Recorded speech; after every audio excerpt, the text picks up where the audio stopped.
prijateljstvu pri raznih modrih ljudeh. Kaj so o prijateljstvu povedali modri? Torej, modrec je pripovedoval, kako je nekega dne hodil po puščavi in srečal človeka, oblečenega v zakrpano obleko, v rokah je imel palico in skodelico. Vprašal ga je, od kod prihajaš? Iz Andaluzije, je odvrnil. In kam greš? Na Kitajsko. Čemu pa si se namenil tja? Da obiščem prijatelja. Tako daleč si se odpravil na obisk? Za tistega, ki je opešal v ljubezni, je to morda res daleč. Za tistega, ki ima nekoga resnično rad, pa je zelo blizu. To je zgodba iz sufijske, se pravi muslimanske, islamske mistike. Če bi sama izbirala, bi raje govorila o prijateljstvu med Bogom in človekom, ker je Bog čudovit prijatelj. Vendar, kot je na prejšnjem predavanju rekel akademik profesor Krašovec, je zato, ker Bog tako hoče, tudi človeško prijateljstvo lepo, trajno, preko groba. Visoka pesem poje, močna kakor smrt je ljubezen. In če se vprašamo po naših najlepših doživetjih, je zagotovo med njimi izkustvo prijateljstva. Poglejmo, kaj so o prijateljstvu povedali še drugi misleci. Kalil Gibran, na primer, pravi: Prijatelj je vsak, ki posluša melodijo tvojega srca in ti jo zapoje, če se slučajno zgodi, da jo pozabiš. Ralph Waldo Emerson je rekel: Prijatelj je človek, pred katerim lahko na glas razmišljaš. Rainer Maria Rilke, pesnik, pa pravi: Nobena cesta ni dolga s prijateljem ob strani. Poglejmo še naslednje izreke o prijateljstvu. Zvest prijatelj je močna zaščita, kdor ga je našel zaklad. Za zvestega prijatelja ni povračila, ni tehtnice za njegovo vrednost. Zvest prijatelj je zdravilo za življenje, našli ga bodo tisti, ki se bojijo Gospoda. Prijateljevi udarci so pošteni. Če eden pade, ga njegov tovariš vzdigne. Kdor se boji Gospoda, živi pravo prijateljstvo, kajti kakršen je sam, takšen bo tudi njegov prijatelj. Gotovo ste uganili, da se ti hvalospevi prijatelju nahajajo v Svetem pismu, in sicer v modrostnih knjigah, v pregovorih, Pridigarju in Sirahu. Sirah predstavi zvestega prijatelja z izbranimi metaforami. Je močna zaščita, kar je izraz iz vojaškega, pa tudi političnega, pravnega, družinskega in rodovnega besednjaka, pa tudi iz živalskega sveta. Po analogiji pa se v presežni meri nanaša na Boga. Druga metafora, najti zaklad, se pravi, kdor ga je našel zaklad. Torej, ta metafora, najti zaklad, je zgovorna sama po sebi. Zaklad, ki ga človek najde, pomeni srečo, saj ga nisi ne podedoval, ne prislužil, temveč našel. To pa je enako, kot da je sreča našla tebe. Najti zaklad pomeni, da se človeku življenje spremeni. Včasih, žal, ne na bolje. Naslednja vrstica poseže po trgovskem besednjaku. Za zvestega prijatelja ni povračila, ni tehtnice za njegovo vrednost. Trgovci budno pazijo, da pri izmenjavi ne bi izgubili, ampak za čim večji dobiček prodali ali zamenjali določeno stvar. Zvesti prijatelj pa presega vsako možno ceno oziroma težo. Ker za zvestega prijatelja ni cene, pomeni, da je nezamenljiv. Za največjo materialno vrednost bi se našla cena. Prijateljstvo pa sodi med tiste, ki se za nobeno ceno ne prodajo. Kot pravi visoka pesem, tudi če bi kdo dal za ljubezen vse bogastvo svoje hiše, bi žel samo posmeh. Dalje besedilo pravi, da je zvest prijatelj zdravilo za življenje. Kdor je doživel življenjske udarce, kot so krivica, zavrženost, sovraštvo, se mu rane lahko zacelijo, če dobi zvestega prijatelja. On je kot zdravilo, ki razkroji strup. Knjiga pregovorov dodaja še nepogrešljivo lastnost prijatelja. Prijatelj ljubi ob pravem času, v stiski pa je rojen brat. To je izjemnega pomena, kajti človek najbolj potrebuje prijatelja, ko se najde v stiski. Če ga takrat zapustijo prijatelji, je to eno najtežjih življenjskih razočaranj. Zato Sirahova knjiga vztrajno govori o zvestem prijatelju. Nezvesti prijatelj sploh ni prijatelj. Končno modri Sirah pove, kdo najde takšen neprecenljiv zaklad. Kdor se boji Gospoda.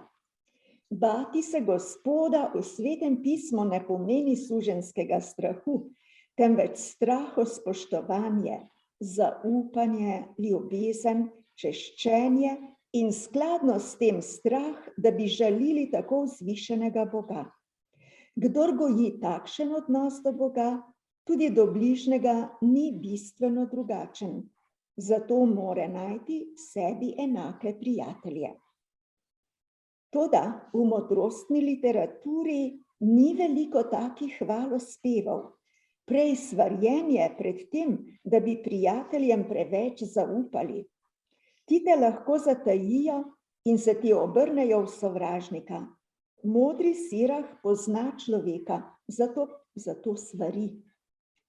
Če pridobivaš prijatelja, ga pridobivaj v preizkušnji in mu nikar ne zaupaj prehitro. Marsikdo je namreč prijatelj v njemu v ustreznem času, a ne zdrži na dan tvoje stiske. Je tudi prijatelj, ki se sprevrže v sovražnika, ki bo v tvojo sramoto razkrival vajin prepir. Je tudi prijatelj, ki sede za tvojo mizo, a ne zdrži na dan stiske. Drži se daleč od svojih sovražnikov in bodi previden s svojimi prijatelji. Kdor izda skrivnost, izgubi zaupanje in ne najde več prijatelja po svojem srcu. Ljubi prijatelja in mu ostani zvest. Če pa izdaš njegove skrivnosti, ne tekaj več za njim. Skratka, največja goljufija strani prijatelja je, da te zapusti, ko ga najbolj potrebuješ. V tem se izkaže, da nikoli ni bil zares prijatelj. Sirah tudi navaja, med kom se ne more splesti prijateljstvo. Vsako živo bitje ljubi sebi podobno. Vsak človek svojega bližnjega. Sleherno bitje se drži svojega rodu. Tudi človek se drži sebi enakega. Kaj je skupnega med volkom in jagnjetom? Tako je med grešnikom in pobožnim. Kakšno primerje je lahko med hijeno in psom? Kakšno primerje je lahko med bogatašem in siromakom? Kakor je ponižnost odvratna prevzetnežu, tako je bogatašu odvraten siromak. Tem ugotovitvam, ki so sad izkustva in opazovanja življenja in bi jim mnogi med nami pritrdili, pa kljubujejo prijateljstva, ki so se spletla med tistimi, ki bi se po družbenih normah morali izključevati. Naj spomnim na ganljivo prijateljstvo med otrokoma iz filma Deček v progasti pižami. Sin šefa koncentracijskega taborišča, nemškega, se je spoprijateljil z dečkom, ki je bil starši v tem taborišču. Velika želja, da bi bila skupaj, je nadzornikovega sina z otroško iznajdljivostjo popeljala pod žičnato ograjo k prijatelju v taborišče. Tam sta oba, nič hudega sluteč, umrla v krematoriju. Tudi med živalmi iz vrst, ki se ne marajo ali ena lovi drugo, nastanejo prisrčna prijateljstva.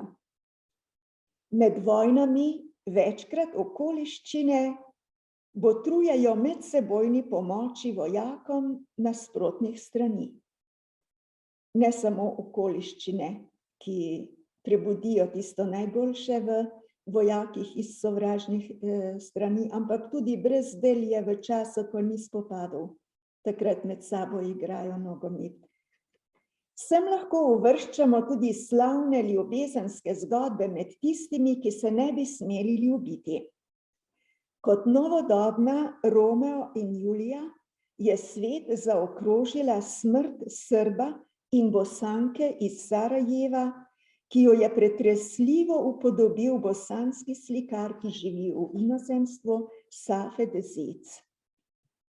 Eno najslavnejših prijateljstev v zgodovini pa je prijateljstvo med Jonatanom, sinom izraelskega kralja Savla, in Davidom, Savlovim vojskovodjem, ki ga je pa Savel začel smatrati za tekmeca in ga divje preganjal. Savel je najprej močno vzljubil Davida, ko je z igranjem na citre zdravil njegovo duševno neravnotežje. Toda, ko je ljudstvo Davida po njegovi zmagi nad Goljatom imelo za uspešnejšega od Savla, se je v njem razplamtela ljubosumnost. Ta je v njem skotila preganjavico, da mu David streže po prestolu. V naslednjem koraku ga je skušal ubiti. David je zbežal in se pred Savlom skrival. Tedaj pa je posegel Savlov sin Jonatan. Tik pred tem besedilom o Savlovem preganjanju Davida besedilo bralca seznani, da je tudi Jonatan vzljubil Davida. Takrat, ko je bil po zmagi nad Goljatom David predstavljen Savlu, ko je še imel Filistejčevo glavo v roki, kakšen prizor, besedilo pravi: ko je nehal govoriti s Savlom, se je Jonatanova duša združila z Davidovo dušo in Jonatan ga je vzljubil kakor svojo dušo. To je 1. Samuelova 18:1. Pisec naglaša, da je pobudnik prijateljstva Jonatan, kraljev sin. Nadaljuje, da je Jonatan sklenil zavezo z Davidom in mu izročil svoj plašč, svojo opravo s svojim mečem, svojim lokom in svojim pasom. Da kraljevi sin izroči vojaku svojo vojno opravo, ki je nekaj zelo osebnega in izraža njegov status, je močno simbolično dejanje. Naznanja, da bo David nasledil Savla in da Jonatan s tem soglaša. Toda Savel je v izbruhu ljubosumnosti in strahu hotel s sulico prebosti Davida. Zato mu je ta ušel. Savel je razodel Jonatanu in služabnikom, da bo dal ubiti Davida, in pri tem avtor zopet naglasi, da je bil David Savlovemu sinu Jonatanu zelo všeč. Ta naklonjenost se zdaj udejanji. Jonatan uspešno posreduje za Davida pri svojem očetu. Toda Savel je bil nepredvidljiv. Potem, ko je David, zopet v milosti pri Savlu, porazil Izraelove zagrizene sovražnike Filistejce in igral Savlu v olajšanje njegove duševne zmedenosti, ga je ta zopet skušal s ulico pribiti k steni. David je ponovno zbežal in se rešil še ponoči. Pri tem mu je pomagala njegova žena Mihala, ki ga je ljubila in je bila ironično Savlova hči. Jonatan pa je razvil obveščevalno taktiko, s katero je obvestil Davida, v skrivališču že, da njegovo ponovno posredovanje zanj tokrat ni bilo uspešno.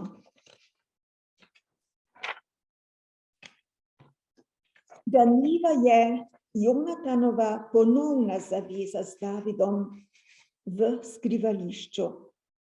Jonatan že govori iz vedenja, da bo David in ne on kralj na Izraelovem prestolu.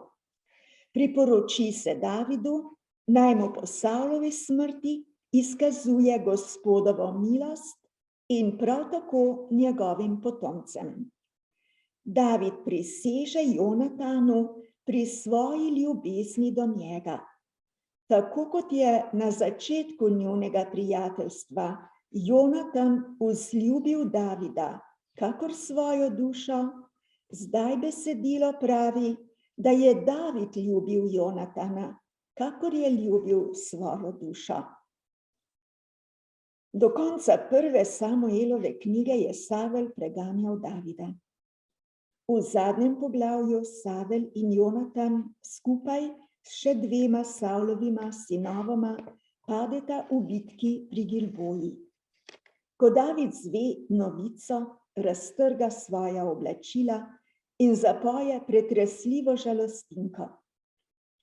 Čeprav je Savel Davidu stregel po življenju, v žalostinki ni sledu o kakršnemkoli čustvu zagrenjenosti in zamire do njega. Savel se v Davidovih verzih blešči kot velik junak, brez sence človeških slabosti, prav v stilu izreka De mortuis nihil nisi bene. Nadaljnja zgodovina v drugi Samuelovi knjigi potrjuje, da je David kot kralj izpolnil obljubo, ki jo je dal Jonatanu nad njegovim sinom Mefibošetom. Davidova žalostinka, ki jo imate na platnu, jo bom zdaj prebrala. Uvod vanjo pravi: David je zložil tole žalostinko za Savlom in njegovim sinom Jonatanom, rekel je, da bi učil Judove sinove. Luk, glej, zapisano je v knjigi Pravičnega. O Izrael, uničen je tvoj okras na višavah, kako sta padla junaka. Ne povejte tega v Gatu, ne razglašajte po ulicah v Aškelonu, da se ne razveselijo filistejske hčire, da ne zavriskajo hčire brez obrezancev. Gore Gilboje, naj ne bo na vas ne rose, ne dežja, ne polja daritev. Zakaj tam je bil onečaščen ščit junakov? Savlov ščit ni bil maziljen z oljem, ampak s krvjo pobitih, z mastjo junakov. Jonatanov luk se ni umikal, Savlov meč se ni vračal brez uspeha.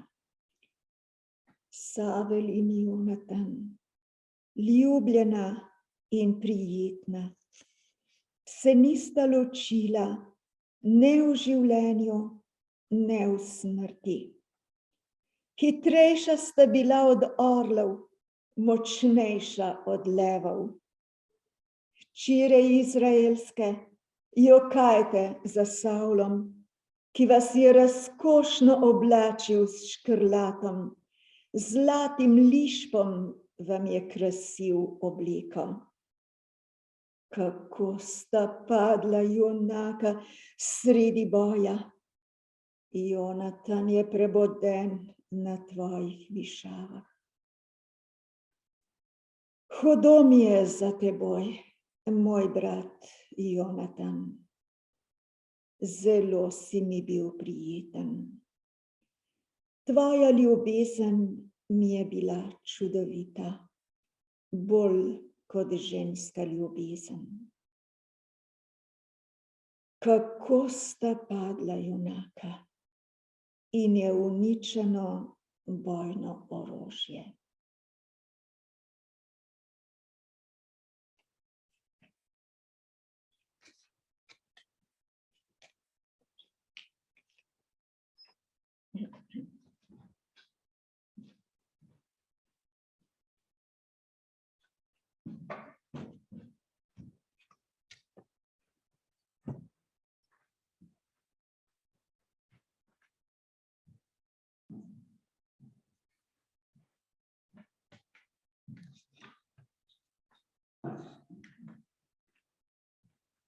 Malo se bomo ustavili ob Davidovi žalostinki, ker tu je izbrana pesniška umetnina.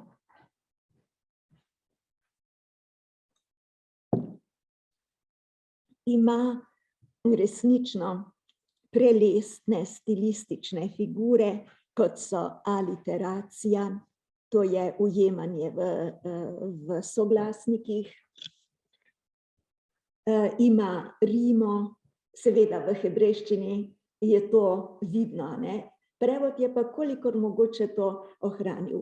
Se pravi rimo, refren, ki se 3-krat pojavi, inkluzijo, se pravi začetek in konec sta ista, postopno odkrivanje zakrite osebe. Prva beseda v hebrejščini, seveda v slovenščini je malo drugače, v hebrejščini je pa prva beseda cvi. To je homonimna beseda z 2 različnima pomenoma. Namreč pomeni lahko slava, dragulj, v slovenskem prevodu je zaklad, okras, ali pa gazela. Ne vemo, na koga se nanaša. Samo to je povedano, da je ta okras uničen, oziroma z izrazom, ki se pozneje še ponavlja, preboden. Sledi refren, kako sta padla junaka. Pesem je razdeljena na kitice, ki so nekoliko drugače razporejene, kot je v slovenskem prevodu, tako da zdaj pridemo v drugo kitico. V njej David prepoveduje določenim nam neznanim osebam, prepoveduje jim, da bi ponesle filistejskim mestom zanje veselo novico o porazu Izraelcev in smrti njihovega kralja. Toda filistejska mesta v bližini bojnega polja so zvedela novico, preden jo je David v oddaljenem Ciklagu na jugu. In zmagoslavno praznovanje v 5 filistejskih mestih se je že začelo. David naslavlja domišljijske poslance v obupnem naporu, da bi preobrnil realnost. Ne more prenesti misli, da bi nasproten tabor zdaj slavil zmago in skuša to preprečiti z magično pesniškimi sredstvi. Še dvoje prepove. Naj na gore Gilboje ne pada dež in naj ne obrodijo žita, naj ostanejo nerodovitne. Toda kdo lahko zaustavi dež razen Boga? V Izaijevi pesmi o vinogradu Bog dejansko prepove oblakom, da ne dežijo na vinograd, ki ga je preklel. Tukaj David skuša nemogoče. Čuti se tako nemočnega spričo nesreče, da uporabi vso moč pesniškega orodja, da bi obrnil uro nazaj. Na ta način močna pesniška izraznost postane maska in znamenje njegove popolne nemoči. Te prepovedi skušajo odvrniti katastrofo z zanikanjem in maščevanjem nad neizprosnim tokom zgodovine. Pesnik podvzame titanski napor, da bi odstranil, kar se je zgodilo. To razodeva njegovo veliko bolečino. Žalostinka pa se zdaj nenadoma prevesi v hvalnico padlih junakov Savla in Jonatana. Poveličuje njun pogum in zmage v preteklih bitkah. Hvalnica tvori središče žalostinke. S svojim kontrastom žalostinki na obeh straneh ustvarja neverjetno dinamiko. V žalostinki na začetku in na koncu se trikrat pojavi izraz junaka in pomeni padla Savla in Jonatana.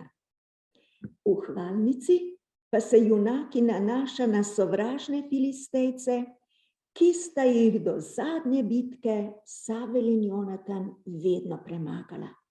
Bila sta močnejša kot levi.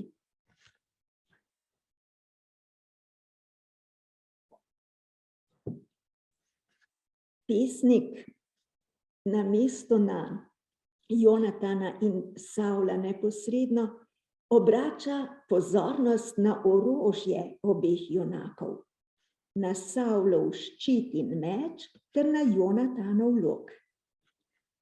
Ta primer pesniške metonomije zopet izdaja Davidovo čustvo. Še vedno se hoče izogniti dejstvu njune smrti. Jonatanov lok se nahaja prav v sredini pesmi. Spomni na začetek njunega prijateljstva, ko je Jonatan izročil svoje orožje Davidu. Ob Savlovem ščitu pravi: Savlov ščit ni bil z oljem maziljen.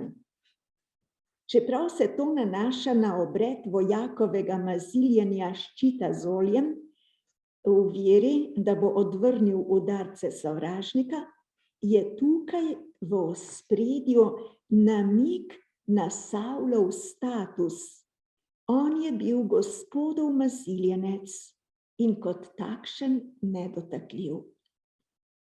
Zdaj pa njegov ščit leži umazan s krvjo med prahom in simbolizira strašen in nečasten konec, ki ga je Savel doživel. Zatem pesnik poimenuje Savla in Jonatana s pridevkom ljubljena in draga, ter z dvema časovnima določiloma, življenjem in smrtjo, ki predstavljata največji kontrast. Pravi, nista se ločila ne v življenju, ne v smrti. Za Izraelce življenje in smrt ne moreta biti združena. Med njima je ločnica, predstavljata končno nasprotje človeške eksistence.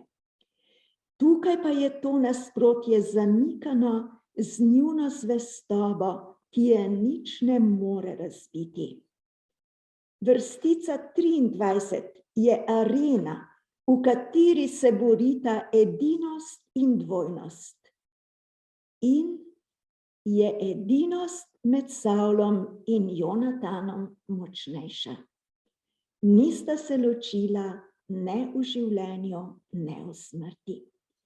Ta glagol ločila v zanikanju zmaguje nad ločitvijo in skuša izgnati opustošenje, ki ga je povzročila smrt.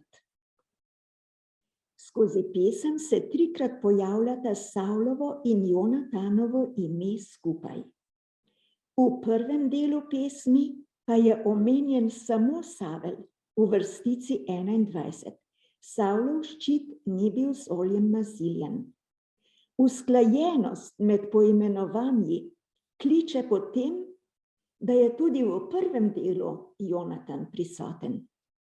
In to nas usmerja v sklep, da je v skrivnostni besedi Cvi na začetku okras ali pa slava, da v tej skrivnostni besedi vidimo Jonatana. Tako se pesem začne in konča z Jonatanom, najboljšim Davidovim prijateljem, čigar izgube ne bo nikoli prebolel. V predzadnji kitici David poziva izraelske žene, naj objokujejo Savla, ki jim je priskrbel blagostanje. V zadnji kitici pa sam David objokuje princa, svojega srčnega prijatelja. V tej kitici je David zelo oseben. Uporablja zaimka ti in jaz. Po vzoru ljubezenske poezije imenuje Jonatana moj brat kot dekle v visoki pesmi. V središču pesmi uporablja David za Savla in Jonatana izraza ljubljena in draga v bolj objektivnem tonu. Izkaže se, da sta pripravljala izpoved zadnje kitice. Tu se ljubezen pojavi 2-krat izključno v čast Jonatanu in prav tako pridevnik drag oziroma prijeten. Ob to hvalnico prijatelju David v presonljivem kontrastu postavi svojo bolečino. David je ne skriva. Ne skriva svoje žalosti. Ob njej se zave vse globine njune medsebojne ljubezni. Ljubezen je bila izvir njegove bolečine. Na začetku pesmi je skrivnostna poved. Tvoj okras, o Izrael, je bil uničen ali, zdaj lahko rečemo, preboden na višavah. V vrstici 25 pa je rečeno, Jonatan je bil preboden na tvojih višavah. Zadnja kitica slavi Jonatanovo ljubezen do Davida in jo napravlja nesmrtno z edinstveno primero. Tvoja ljubezen mi je bila čudovita, bolj kot ženska ljubezen. A smemo reči, da je Davidova ljubezen do Jonatana alfa in omega celotne pesmi. To je bila žalostinka, ki je sledila sporočilu o Savlovi in Jonatanovi smrti. Imamo v Novi zavezi kakšno vzporednico? Ne, pač pa nekaj, kar pomeni korak naprej. Imamo slovo, ki stoji tik pred prostovoljno izročitvijo v smrt. Govorimo o Jezusovem poslovilnem govoru pri zadnji večerji v Janezovem evangeliju.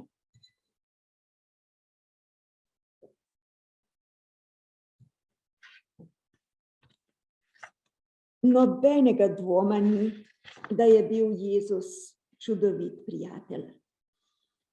Saj se je kot Bog združil s človeško naravo prav zato, da bi mogel ljubiti Boga in človeka s človeškim srcem in človeka napraviti deležnega ljubezni Božjega srca. Apostol Peter je v hiši stotnika Kornelija vse Jezusovo bivanje na zemlji povzel z besedami: hodil je iz kraja v kraj ter delal dobra dela in ozdravljal vse, ki so bili pod hudičevo oblastjo, zakaj Bog je bil z njim.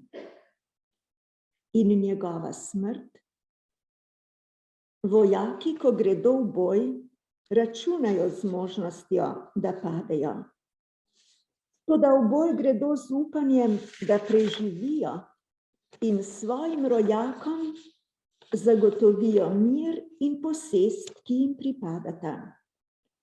Tudi Savel in Jonatan sta se borila s Filistejci s takšnim ciljem in s takšnim upanjem. Smrt, ki jo je doletela, je zato tragedija. In žalostinka je najprimernejši odziv prijatelja. Jezus pa je vedel, da odhaja v poslednji boj s sovražnikom, z njegovim lastnim smrtnim izidom. Vedel je pa tudi, da bo končni izid njegovo vstajenje in osvoboditev vsega človeštva izpod Satanove oblasti. To vendar ni omililo njegove smrtne agonije, bičev, trnjeve krone, križa, roganja. Ko ga je od tega ločila le še ura, je apostolom, s katerimi je preživel 3 leta, izrekel svoj poslovilni govor. Le še ura. Nihče od apostolov iz Jezusovih besed ni slutil, kakšno sadistično sovraštvo se bo kmalu razplamtelo nad njihovim učiteljem, ki jim, kot da je njihov služabnik, umiva noge, deli kruh in vino z novim pomenom, ki ga še ne razumejo, in jim govori besede, katerih pomen se jim bo razjasnil šele, ko bodo sami stopili na isto pot. Ker je Jezusova smrt prostovoljna iz ljubezni in ker ji sledi zmagoslavje vstajenja, v poslovilnem govoru ni mesta za žalostinka, pač pa za razodetje ljubezni kot gonilne sile tega neprecenljivega dejanja. Bom prebrala nekaj vrstic iz tega govora iz Janezovega 15. poglavja, kjer Jezus pravi: kakor je Oče mene ljubil, sem tudi jaz vas ljubil. Ostanite v moji ljubezni. Če se boste držali mojih zapovedi, boste ostali v moji ljubezni. Kakor sem se tudi jaz držal zapovedi svojega očeta in ostajam v njegovi ljubezni. To sem vam povedal, da bo moje veselje v vas in da bo vaše veselje dopolnjeno. To je moja zapoved, da se ljubite med seboj, kakor sem vas jaz ljubil. Nihče nima večje ljubezni, kakor je ta, da da življenje za svoje prijatelje. Vi ste moji prijatelji, če delate, kar vam naročam. Ne imenujem vas več služabnike, ker služabnik ne ve, kaj dela njegov gospodar. Vas pa sem imenoval prijatelje, ker sem vam razodel vse, kar sem slišal od svojega očeta. niste vi mene izvolili, ampak sem jaz vas izvolil in vas postavil, da greste in obrodite sad in da vaš sad ostane, tako vam bo Oče dal, karkoli ga boste prosili v mojem imenu. To vam naročam, da se ljubite med seboj. Jezus tukaj pove pogoj, pod katerim sme svoje učence, apostole imenovati prijatelje. Ker sem vam razodel vse, kar sem slišal od svojega očeta. V tem se prijatelj razlikuje od služabnika, ta ne ve, kaj dela njegov gospodar. Prijatelj pa podeli s prijateljem svojo intimo. Ali kot je rekel eden od modrecev, pred prijateljem lahko na glas mislim. V Jezusovem primeru to razodetje, ki jim ga je dal, sega onkraj človeške podelitve. Jezus je kot Bog deležen skrivnosti Boga samega, Svete Trojice. V to skrivnost, ki presega domet človeškega spoznavanja, uvaja svoje prijatelje. To besedilo je bilo zapisano v času, ko je bila v Rimskem cesarstvu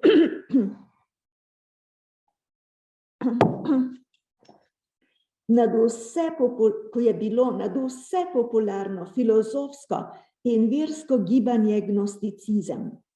Gnostične sekte so dajale velik poudarek na odrešitveno moč ezoteričnega znanja, nepridobljenega z učenjem ali z empiričnim opazovanjem, ampak z Božjim razodetjem.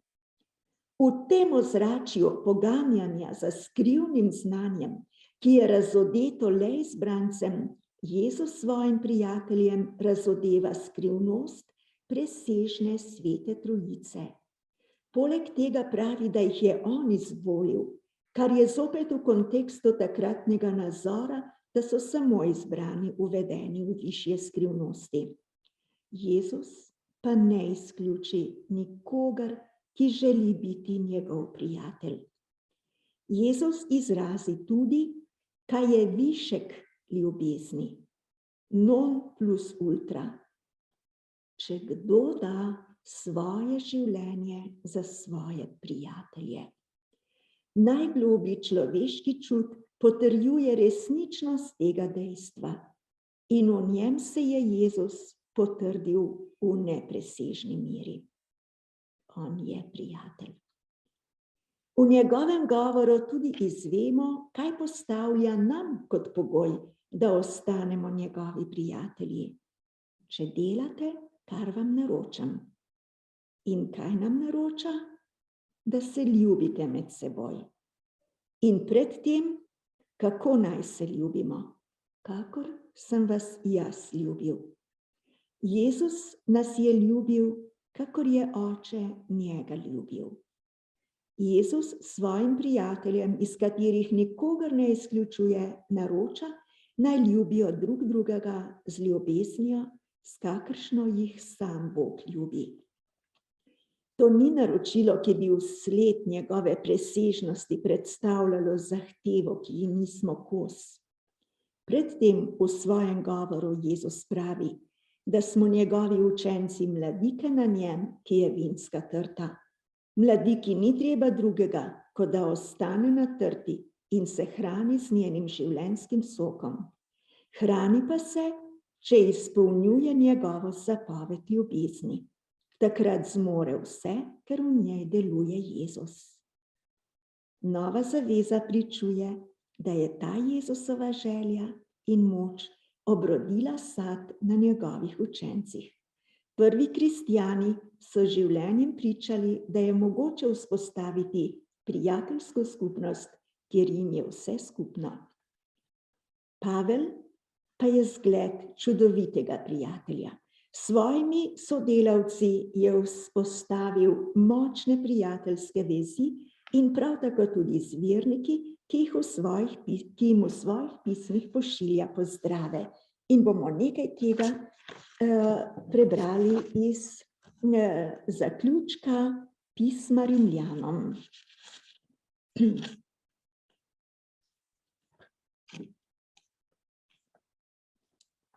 Tako zaključuje.